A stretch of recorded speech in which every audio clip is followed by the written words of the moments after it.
folks, so following the closure of the budget debate by the Honourable Minister of Finance, Mrs. Fayval Williams, development economist Dr. Stokes joins us via Zoom to break down the highs and lows of the government's fiscal plans. Good morning, friend. How are you? Good morning. Good to be with you. Good morning, Debbie. Good morning, Doc. Good morning. Chris, before we get specific, what were your thoughts? Having heard everything, give me an overall thought before we get into it. Let me give you an overall perspective. Okay. I think from the actual budget perspective, it's not something that you want to clap about. The challenges are material. However, I believe that it is a solid budget as presented. I can see where it can work, and I would describe it as credible. So that's on the positive side. I was just a general comment on the opposition side. The moment that Julian Robinson presented the electronic invoicing, the nomad tax, and other initiatives, two things occurred to me. First, the first two revenue measures with the invoicing and the nomad visa are not going to be in effect for 2026, 2027 first. And the second, when you start taking money from the Factories Corporation and the Bank of Jamaica, it is not something that you can do every year. And so I immediately saw the opposition's chin exposed. And I think Minister Williams landed a couple of punches there. On the positive side, on the opposition, I think even though I believe he was misrepresented in material ways by Minister Williams yesterday, opposition leader Mark Golding tried once again, as he started to do during the campaign, to outline what the values of the PNP are and how they intend to support the people, how they intend to put people first over a period of time, not in the next budget year, but over a period of time, which I think is important for an opposition leader and a party trying to regain its footing. All right, so having said that, was there anything that just hit you right under your chin and you say, wait, what's going on, whether on a good side or a bad side? Well, the bad side was the proposals from Julian Robinson, because they are absolutely good proposals and need to be done, but they would not be, they cannot fund the 2026-27 budget. All right, that is the problem. Not that they indeed. Both the Prime Minister and the Minister of Finance and Public Services are quick to say, yes, good idea, we're going to do this, all right?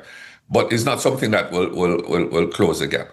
I was a little perplexed on the non-alcoholic sugar drinks, sweetened drinks. The government has put it forward as a health measure, but we do know that they needed to balance the budget. So, if we have to be completely fair and transparent, they do expect to bring in material funds from that, and the minister confirmed that yesterday. However, I'm not too worried about that, because the research confirms that you can reduce consumption of sugary drinks while increasing revenue from taxes. So I think they can have their cake and eat it too in that regard. Although I'm not sure the numbers presented, the tax amount expected, will be brought in, because I do think once they change the formula for calculating the tax, that companies will now begin to reformulate and have less sugar, so you can expect less tax, because it's a program tax now, A, and B, if Jamaicans are like people in other countries, you start consuming more water and less sugary drinks. Yep. So it, there's a balance here that we'll have to see how it goes. I do like the tax, though, from the point of view is that we don't have to be, turning ourselves into pretzels every year to try to find money somewhere as a one-off to balance the budget. We now have a basis on which to go forward. Yep. Yeah, Doc, there are many Jamaicans who are, complaining, though, about the high living costs. From what you've heard with the budget, do you think that this particular budget presentation will provide some relief?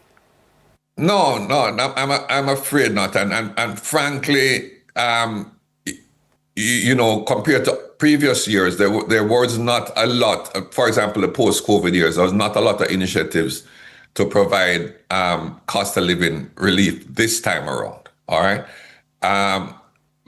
But however, we ought to be concerned because on our horizon, there are two things. One is the cost of fuel, that we can expect that to go up, which will affect everything in Jamaica. Our electricity is already expensive. We start seeing prices going up at the gas pump for cooking gas, and the cost of production going up. If this is maintained, that is a problem. That's the first thing. The second big risk out there is that if we don't align ourselves to the satisfaction of the current U.S. administration, it's not like previous U.S. administrations that will covertly seek to undermine you. The current administration will deliberately seek to hurt the country and the economy if you're not aligned with them on matters that are important to them. So those are two very big risks in the environment that we face. Yeah. Not to sympathize with anyone, because that's their job to do this, but this must have been an incredibly difficult budget to come up with because of the licks that we took recently, don't? Look, once you see the Jamaica Labour Party raise taxes, or rose by any other name smells the same. Once you see the Jamaica, you know that they're in a corner. All right? Because you remember, was it many years in a row, Dr. Clark, no new taxes, everybody beat on the table. No new taxes, everybody beat on the table. So the fact that you see that now, and you see a sober realization of a need to reinvest in the redevelopment of the country, and the Prime Minister did an excellent job going really around the country, a tour of the country, describing what needs to be done and why. Then you understand that this is not a time to give away and a spreading of joy. I mean, some of that happened during the election. This would have been a very challenging task. And I believe at the end of the day, the current government delivered a budget that is, as I said before, is definitely credible. I was also very pleased to see that they made some adjustments on the taxes, particularly as it relates to the non-alcoholic sugar drinks, because you don't want to just tax per liter. If your issue is health, then you want to tax the sugar content, right? Not the amount of it, because it has some sugar in it. And I think that was an important and material change. Shows the government is listening. Will have more impact on health. It may reduce the amount of revenue brought in. But it was a good sign that they made an adjustment there. Yep. I want to go back to something that you said earlier, because I'm not certain everyone would understand that, all right, it's not just the sugar, but it's the amount of thing that go into this and stuff. But as you said, so if you say, all right, we're using 10 spoons of sugar in anything, you're going to pay $20. But if I put 5, I pay $5. Then I'm going to just put about 2 in it and say, well, it's only 2. But that's that is the experience in every part of the world. They call it reformulation. Right. But it's classic economics. You're incentivized now to sell the same product at the same price, but with less sugar. But my point is, Dr. Stokes, that means you're not going to get the money that you did want to get in the first But that is my point. That is the risk. So we have to be careful now, because Minister Williams yesterday said that she expects to bring in the same amount of tax dollars as in the originally proposed tax, which was per liter. But I can promise you that can't happen.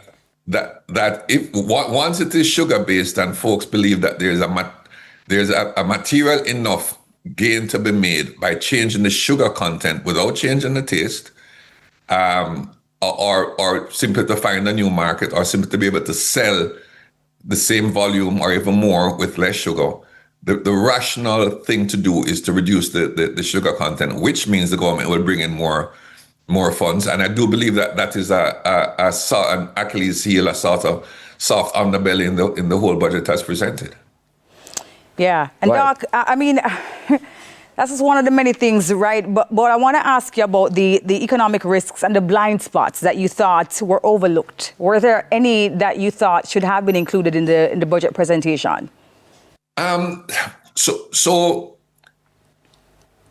the whole matter of a tax that has been thought of as an environmental tax, and the opposition made the point that it's going into the general fund, which is true. The minister yesterday made the point that they are actually spending money on these matters. But I don't, in the whole reconstruction and build back better and all of that mood, I do think that we need to spend much more on the environment and that goes back to the simply training our plastics, people throwing garbage on the street, garbage in the gullies. And most importantly, because we could go completely green and not move greenhouse gases by 1%. We have to lobby internationally. So I believe that we are still very much exposed from greenhouse gases, from global warming. There is a move now coming out of Melissa to do some material changes, but I think we need to do far more domestically in terms of our own construction code and sort of public education to help ourselves. And I think that and there's a cost to that, and I think we need to pay far more attention to that in particular. I did also want to hear a little bit more at this stage about the issue that the Prime Minister raised about productivity, because after all the run-up, my grandfather used to say run-up and no delivery. I know Bertus is a football man, but you'll understand the analogy. Right. All run-up and no delivery. All the net international reserves and the stable low employment rate and the stable FX rate, all of the macroeconomic stability is the run-up. The delivery is growth, of which we had none. So we're still all run up and pretty, and you're big stride, and you look like Courtney Walsh coming from over yonder, and then poof, nothing. Yep, excellent analysis. That remains the challenge, and I'd want to have seen more in the budget to address that specifically. But the Prime Minister did say there's more to come on that, so let's see. Excellent analogy. Let's end where you started. Give me an overall look again in case someone just joined. Again... Rate it for me. Rate the budget for me. Rate it. I think I would have, out of 10. I'm perplexed as to why Julian would go there and do something that is evidently not workable for the current budget. I'm not sure what was going on there. He's a very bright gentleman. I don't understand what was going on there. I'd have to give him a 4 to 5. Yep. The leader of the opposition, Mark Golding, I would give him a 7 to 8. Not because he was proposing a budget, but because he was once again staking out what the PNP means to the Jamaican public, which was important. And Dr. Williams? Fayval, she's not Nigel Clark, but again, 7 to 8. And I'd give the Prime Minister a 9 because I think I did have one little issue with him, but I think he was very steady and again, stayed on his wicket of being the builder and being very clear if being a little bit long-winded. Yep. Well explained, my friend. Good to see you as always. Always a pleasure. And just now I said Dr. Williams. She's Mrs. Williams. She's not Dr. Williams. Okay. Dr. Christopher Stokes is with us. He's a development economist. Great to have you. God bless you, sir. A pleasure. Take care now. Yeah, man. All right. Coming up, I look at law enforcement accountability with the head of Indicom. Stay with us, please. Soon come.